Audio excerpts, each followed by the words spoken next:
Bonjour à tous, bienvenue dans une nouvelle vidéo. Alors c'est pas le fond YouTube le plus beau que vous ayez vu, mais bon, on est là pour écouter ce que je dis, pas pour le décor, donc c'est pas très grave. Voilà, j'ai pas encore de décor installé ici. Si vous avez suivi mes derniers vlogs, vous savez que j'ai déménagé il y a pas longtemps, donc j'ai pas encore de décor. Il y a un matelas derrière moi, une table à repasser, mais on s'en fiche. L'important c'est ce que je dis. Donc aujourd'hui on se retrouve pour sur le thème de la maternité. Maternité grossesse. Voilà, c'était une vidéo qui me tenait vraiment à cœur. Petit détail, je suis en pyjama, je suis à peine maquillée, j'ai juste du mascara, mais on s'en fiche, hein, parce que je disais le décor ça compte pas, on s'en fiche. J'ai même un gros bouton là, mais c'est pas grave. Alors, oui, donc pour revenir à ce que je disais, voilà, on se retrouve sur une vidéo qui va parler grossesse, parce que c'est une vidéo qui me tenait à cœur, parce que je suis beaucoup sur Instagram de maman enceinte, ou même sur YouTube et tout ça. Et à chaque fois il y a des petits détails qui me font bizarre. Moi quand je suis tombée enceinte, voilà, j'étais malade. À l'époque j'avais pas encore le diagnostic, j'ai eu le diagnostic, j'avais un faux diagnostic. Si vous avez suivi mes vidéos, j'ai eu le vrai diagnostic que pendant ma grossesse. Et voilà, mais j'avais quand même cette maladie, j'étais en fauteuil roulant, j'ai fait, voilà, j'étais en fauteuil, je le suis encore pour les longues distances. Et il était primordial pour moi de faire tout mon possible pour que mon bébé naisse en parfaite santé. Ça me paraissait normal, donc j'ai fait énormément de recherches.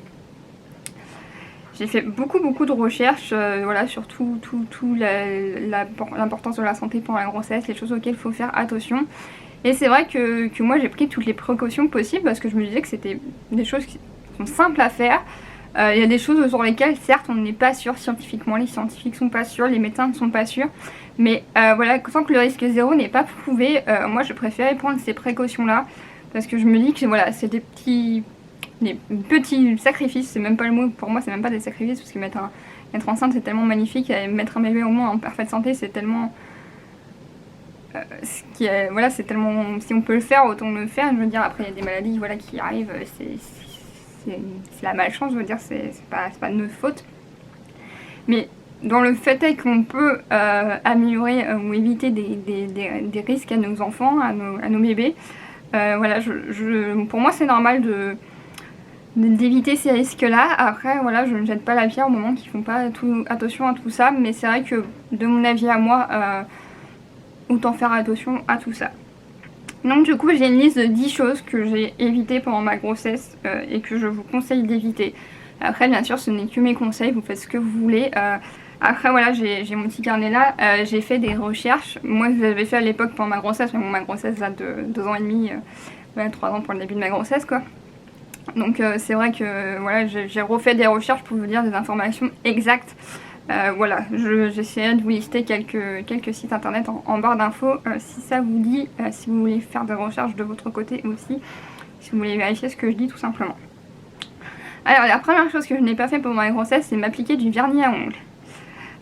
Vous allez dire le vernis à ongles, voilà, c'est juste sur les ongles, mais le truc qu'il y a, c'est que généralement on a des petites coupures autour des ongles et tout ça, et que le vernis à ongles passe souvent dans notre sang, et que dans les vernis à ongles il y a énormément de saleté chimique, et même quand on applique le vernis à ongles on le respire.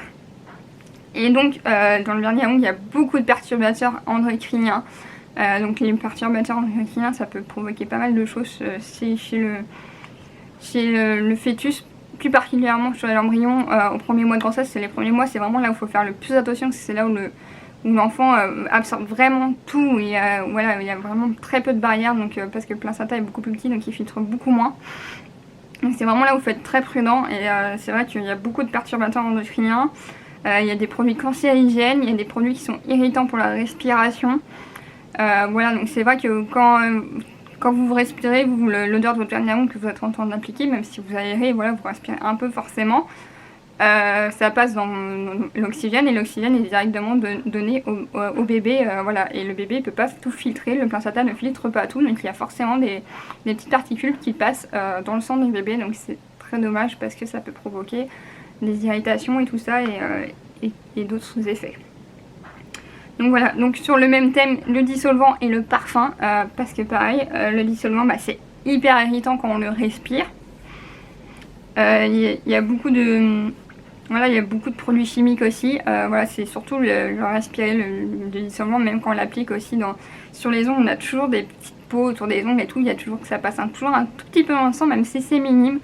Là, c'est on va dire une maman qui met du vernis une fois par semaine pendant sa grossesse. Vous imaginez bien, excusez-moi, que pendant 9 mois, voilà, les risques sont quand même assez élevés. Pour le parfum, il y a beaucoup de risques de réactions allergiques.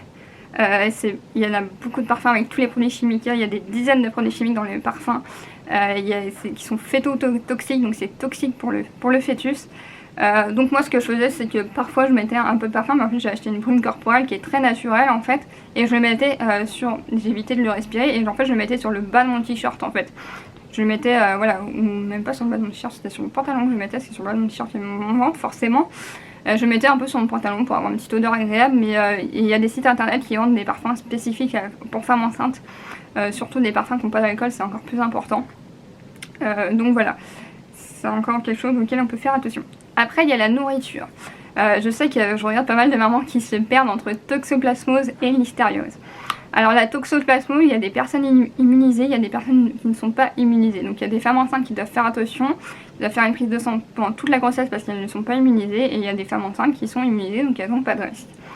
Par contre la listériose, que beaucoup de femmes enceintes confondent, il y en a beaucoup qui se disent bah non, je peux manger du fromage au lait cru machin. Non, parce que la listériose c'est quelque chose de différent auquel on n'est pas immunisé et qui a un gros risque. Alors la toxoplasmose, les gros risques, c'est des malformations fétales. Voilà, donc ce qu'il ne faut pas manger pour la toxoplasmose, bah, c'est ce qu'il faut bien pas manger. Il faut manger de la viande bien cuite. La viande, il faut qu'elle soit bien cuite. Les crudités, genre salade, tomate et tout, il faut que ce soit bien nettoyé, bien frotté. Ou pelé tout simplement. Vous pouvez peler vos tomates en les passant sous l'eau chaude. Voilà. Et dernière chose, le jardinage et la litière du chat, on le fait avec des gants. Vous pouvez le faire, mais vous mettez des gants parce que la toxoplasmose se transmet par la terre. Les chats vont jouer dans la terre, donc ça peut se transmettre aussi par leurs excréments, tout ça. Donc il faut porter des gants. Après, je vous dis pas de ne pas le faire, c'est juste qu'il faut porter des gants. Après, vous pouvez très bien toucher votre chat, ça, il n'y a pas de risque. Mais au niveau de la litière, il y a beaucoup plus de risques, donc il faut porter des gants. Pour ce qui est de la listériose, alors le gros risque de la listériose, c'est des fausses couches spontanées. Donc voilà, c'est vraiment le risque maximum, on va dire. Et donc ça, ce qu'il faut pas, c'est des produits de la mer crue, donc pas de saumon fumé, pas de fruits de mer crue, surtout pas de sushi, de sushi avec du poisson cru. Ça, c'est strictement interdit. Pas de charcuterie et pas de fromage au lait cru. Voilà, de fromage ou de produits laitiers au lait cru, surtout pas de lait cru. Voilà. Après, quatrième chose, les bruits et les sons forts. Ça, c'est vrai qu'il y a beaucoup de futures mamans qui n'y pensent pas, mais à partir de, je crois que c'est à partir du 4e mois que le bébé commence à entendre les sons, et à partir du 8e mois, son système auditif est complètement formé. Et un bébé, c'est fragile. Vous emmènerez pas un nouveau-né en fait à un concert, et bah si vous enceinte vous allez à un concert, c'est la même chose, surtout à partir du 8e mois, c'est son système auditif est complètement formé. En fait, le liquide amniotique et la peau du ventre ne filtre pas assez. Il y a énormément de recherches scientifiques qui prouvent que les bruits forts peuvent abîmer l'ouïe des enfants, en fait, peuvent abîmer l'ouïe des bébés. Autre chose, il y a pas mal de futures mamans qui s'amusent à mettre un casque audio sur leur ventre, en fait, pour faire écouter de la musique à bébé. Vous n'avez pas besoin de faire ça, ne faites surtout pas ça. C'est pour le bébé, en plus le liquide amniotique amplifie les sons, donc c'est très très fort pour lui, et en fait si vous entendez de la musique, votre enfant l'entend. C'est ça qu'il faut vous dire en fait.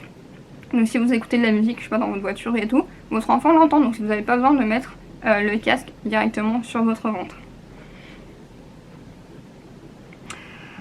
Cinquième chose, la ceinture de sécurité. Excusez-moi, je suis sur un tapis, j'ai des allergies, c'est pour ça que j'ai le nez rouge. Si je m'allergique aux acariens. La ceinture de sécurité en voiture, il faut bien faire attention de où on la place. Il faut surtout pas la placer sur le ventre, mais sous le ventre. Pour celles qui font beaucoup de... Excusez-moi. Pour celles qui font beaucoup de kilomètres en voiture, il existe même des dispositifs en fait, pour qui maintiennent la ceinture vraiment sous le ventre, et qu'en cas de freinage d'urgence, la ceinture ne... Ah merde. Je reviens. Moi je profite que je sois sur l'assiette pour filmer maintenant, donc je vais continuer à filmer malgré le saignement de nez, hein. C'est la maladie, j'y peux rien. Donc je disais, Excusez-moi si je parle comme ça. Je disais oui, il existe des dispositifs qui maintiennent bien la ceinture sous le ventre en cas de freinage d'urgence, qui évite vraiment. Il y a beaucoup de. En cas de freinage d'urgence, ça peut être très rapide, hein, voilà, il peut y avoir un freinage d'urgence pour pas grand chose, ça arrive souvent en voiture malgré qu'il n'y ait pas d'accident. Oh, ça arrive souvent. J'espère que vous n'avez pas de problème pour la vue du sang. Je vais essayer de cacher. Ça arrive, voilà, ça peut arriver très souvent un freinage d'urgence, donc il faut être prudent de ce côté-là, surtout si vous faites beaucoup de kilomètres en voiture. Je suis avec mon rouleau de papier toilette. Du coup, je suis rendue à la 6ème chose, votre téléphone portable, s'il vous plaît, ne mettez pas dans votre poche, sur votre ventre ou dans votre poche de votre pantalon, juste sous vos ventres. Parce que les effets des ondes ne sont pas encore... on ne sait pas, les scientifiques n'arrivent pas à dire si les ondes sont mauvaises ou pas pour l'être humain ou pour les bébés. Sachant que les bébés sont beaucoup plus fragiles au niveau du cerveau et tout ça. C'est une précaution à prendre, c'est tout simple. Voilà, évitez d'avoir trop votre téléphone proche de votre ventre, ça paraît logique. Oh punaise, ça s'arrête pas. 6ème... non, j'étais à la fin... Enfin bref, je sais pas combien de choses. Je suis la seule youtubeuse à faire une vidéo en Seigneur Uni, alors je tiens à le préciser quand même. J'espère que vous m'entendez bien. Les teintures, les colorations pour les cheveux. Donc moi, je vais vous mettre une photo de quand j'étais enceinte. Là, j'avais une image de démarcation parce que j'ai évité les teintures. Parce que les teintures pour cheveux ont énormément de produits toxiques et quand on les applique sur la tête, voilà, on laisse poser une demi-heure, parfois même 1 heure certaines teintures. Et ça passe dans le sang et pareil, votre sang, vous alimentez directement votre enfant avec. Donc ça c'est pareil, les gens ne savent pas, les scientifiques ne savent, et les médecins ne savent pas trop si c'est toxique ou pas. Mais tant qu'on n'est pas sûr, autant ne pas prendre de risques. Voilà, c'est pas grand chose d'attendre 9 mois pour faire une coloration pour les cheveux. Voilà, il y a plus important dans la vie, j'ai envie de dire. Voilà, autrement si vous voulez vraiment faire des colorations pour cheveux, faites des colorations naturelles. Bien sûr, faites attention qu'il n'y ait pas d'huile essentielle dedans, parce que les huiles essentielles, il faut faire très attention pendant la grossesse. Et faites un test allergique sur votre poignet avant, parce qu'on est beaucoup plus sensible aux allergies enceintes. Je me bouge. Une 8ème chose, excusez-moi j'ai encore du sang sur le nez. 8ème chose, quand vous faites le ménage, assurez-vous d'être dans une pièce bien ventilée et d'utiliser des produits pas trop toxiques, parce que encore une fois, ce que vous respirez ça passe dans votre sang, l'oxygène passe dans votre sang et votre sang alimente directement votre enfant. Donc assurez-vous d'être dans une pièce bien ventilée et encore mieux, faites vos produits ménagers vous-même avec des produits naturels type vinaigre blanc, ça fonctionne très bien. Par contre, le vinaigre blanc c'est assez irritant aussi, donc pareil, aérez bien la pièce. Même si c'est moins toxique, c'est quand même irritant au niveau de la respiration. 9ème chose, l'épilation à la cire chaude. Beaucoup de mamans l'ignorent, mais pendant la grossesse, on a beaucoup de problèmes de circulation sanguine. Donc la cire chaude, surtout sur les jambes, peuvent provoquer des fortes réactions, peuvent provoquer même des phlébites, il me semble. J'ai un petit doute sur ce que je raconte, ça j'ai oublié de faire des recherches, mais pareil, je vous mettrai des liens en barre d'infos. Et il y a beaucoup plus de risques allergiques. Il y a des femmes enceintes qui n'ont aucune allergie dans leur vie et qui, une fois enceintes, font des réactions allergiques. Donc il faut être très très prudent. Et enfin, la dernière chose, faites attention à ce que vous appliquez sur votre peau, type déodorant, crème anti-rides. Voilà, il y a beaucoup de produits qui sont toxiques. Pareil, tout ce qui passe dans votre peau, voilà, ça passe dans votre sang, ça passe pour le fœtus tout simplement. Donc il faut être très prudent. Faites attention aussi, voilà, il faut faire attention à tout ça. Autant éviter, voilà, c'est des trucs qu'on peut s'en passer, on peut utiliser du déodorant naturel pendant notre grossesse, c'est que 9 mois. Qu'est-ce que c'est 9 mois dans toute une vie, j'ai envie de dire, c'est pas grand chose. Donc voilà, il y a autre chose, la dernière chose qui n'est pas vraiment un point, faites attention aux huiles essentielles comme je le disais tout à l'heure, faites attention aux huiles essentielles, c'est la camomille. La camomille, dans le temps, on l'a donnée en forte dose aux femmes pour provoquer les règles. Donc en début de grossesse, il faut être très prudent, il ne faut pas consommer des thés à la camomille. Des fois, il n'y a aucun risque, mais ça dépend de la teneur en camomille dedans. Donc il faut être prudent en fait. C'est pareil, on ne sait pas trop s'il y a des risques, les scientifiques n'arrivent pas trop à le dire. Dans certains pays, c'est même utilisé pour provoquer des avortements très très précoces.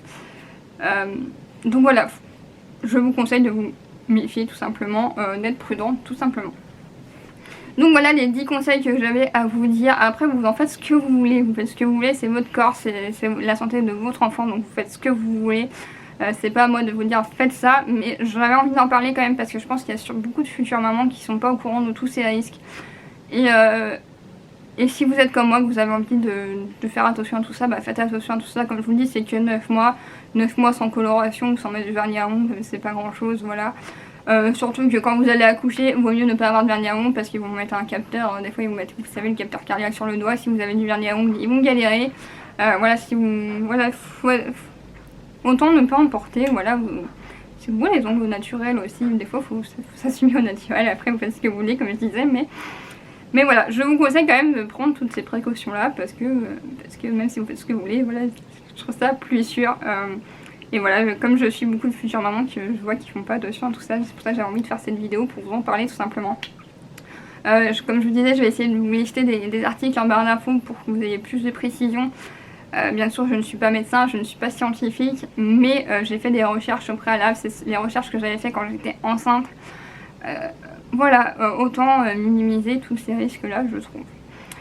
Sur ce, je vous dis à bientôt pour une nouvelle vidéo. Si celle-là vous a plu, n'hésitez pas à commenter, à liker et à partager aux femmes enceintes si ça peut les aider. Voilà, à bientôt dans une prochaine vidéo. Bye bye!